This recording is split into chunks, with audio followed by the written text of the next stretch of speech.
হত্যা মামলায় গ্রেফতারের পর ৮ দিনের রিমান্ডে নেওয়া হয়েছে সেনাবাহিনীর সাবেক কর্মকর্তা মেজর জেনারেল জিয়াউল আহসানকে, যিনি টেলিযোগাযোগ নজরদারির জাতীয় সংস্থা ন্যাশনাল টেলিকমিউনিকেশন মনিটরিং সেন্টার বা এনটিএমসির সদ্য অব্যাহতিপ্রাপ্ত মহাপরিচালক। এর আগে র্যাবেও কর্মরত ছিলেন তিনি।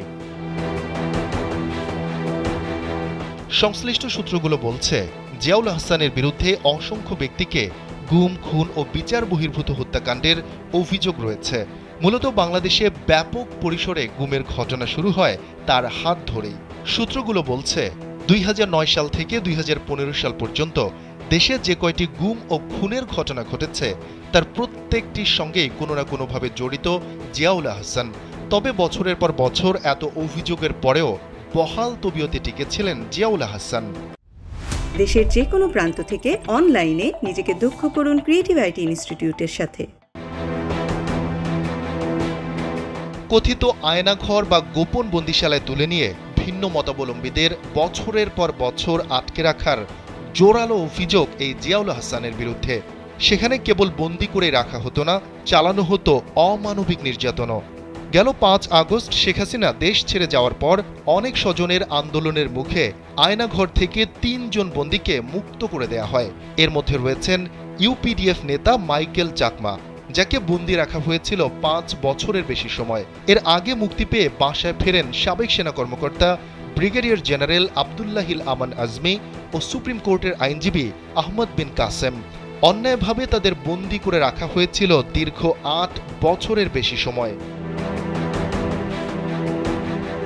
টেলিযোগাযোগ নজরদারি সংস্থা এনটিএমসির দায়িত্বে থাকাকালীন একের পর এক কল রেকর্ড ফাঁস করেন জিয়াউল আহসান। রাজনৈতিক ব্যক্তি থেকে শুরু করে আওয়ামী লীগ সরকারের জন্য হুমকি এমন সব ব্যক্তির স্পর্শকাতর কল রেকর্ড তার নির্দেশেই সামাজিক যোগাযোগের বিভিন্ন মাধ্যমে ছড়িয়ে দেয়া হতো। তিনি এমটিএমসির দায়িত্বে থাকাকালীন সরকারের এই সংস্থাটির আড়ি পাতার সক্ষমতা বৃদ্ধি করা হয়। এসব কল রেকর্ডের উপর ভিত্তি করে রাজনৈতিক ব্যক্তিত্ব থেকে শুরু করে অনেক সুশীল সমাজের লোকজনকেও গোয়েন্দা সংস্থার মাধ্যমে নানাভাবে চাপ সৃষ্টি করা হতো।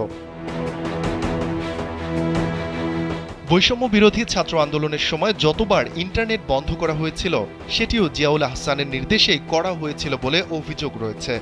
১৭ জুলাই থেকে ইন্টারনেট বন্ধের নির্দেশনাগুলো মূলত স্বরাষ্ট্র মন্ত্রণালয়ের অধীনে থাকা সংস্থা এনটিএমসি থেকেই আসতে থাকে। তথ্য বলছে, তার নির্দেশে আন্দোলন চলাকালীন ১৭ জুলাই রাত থেকে মোবাইল ইন্টারনেট ও ১৮ জুলাই রাত ৯টার দিকে ব্রডব্যান্ড ইন্টারনেট বন্ধ করা হয়। টানা ৫ দিন সব ধরনের ইন্টারনেট বন্ধ ছিল। মোবাইল ইন্টারনেট বন্ধ ছিল ১০ দিন।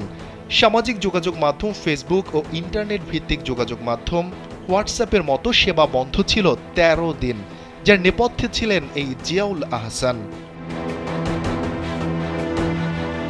শফিকুল ইসলাম শান্ত, কালবেলা।